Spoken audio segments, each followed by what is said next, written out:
Sebelumnya, kobaran api melahap rumah singgah tempat Saleha menginap.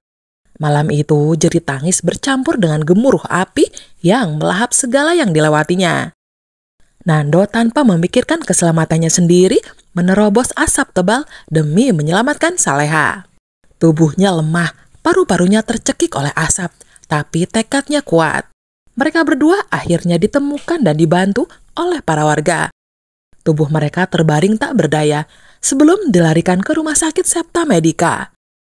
Di rumah sakit, tim medis berusaha keras membersihkan paru-paru mereka dari racun yang dihirup selama kebakaran. Meski kondisi mereka perlahan membaik, istirahat panjang masih menjadi kebutuhan mutlak.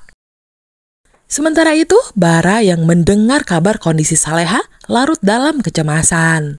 Ia merasa dunia di sekitarnya hampir runtuh. Saleha adalah satu-satunya saudara kandung yang masih ia miliki setelah kehilangan segalanya. Sepanjang waktu doa-doanya terus mengalir, berharap Saleha tetap bertahan. Bahkan Nando pun ikut menjadi korban atas musibah yang terjadi. Dengan cemas, Bara menunggu kabar dari dokter yang merawat kakaknya. Kecemasannya tidak hanya berakar pada rasa takut kehilangan, tetapi juga pada rasa takut kesepian yang terus menghantui hidupnya.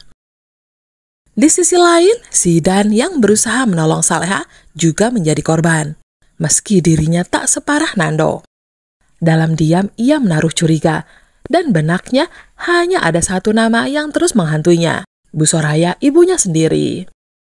Hubungannya dengan sang ibu memang penuh konflik. Ia yakin kebakaran itu bukanlah sebuah kecelakaan. Namun, Bu Soraya tetap teguh menyangkal, bahkan menyindir Zidan bahwa ia lebih peduli pada orang lain dibandingkan ibu kandungnya. Zidan dengan tekad yang membara berjanji akan menemukan bukti yang bisa membuktikan kebenaran dan membuka kedok ibunya yang ia yakini bersalah. Sementara itu di rumah sakit, Bu Heni segera datang setelah mendengar kabar anak dan menantunya. Wajahnya tak bisa menyembunyikan kecemasan yang melanda. Namun, ia sedikit lega setelah dokter memastikan bahwa kondisi Nando dan Saleha perlahan membaik. Meskipun mereka masih membutuhkan banyak waktu untuk pulih. Bu Heni duduk di sisi mereka, berdoa dengan sepenuh hati agar anak-anaknya diberi kekuatan untuk melewati masa sulit ini.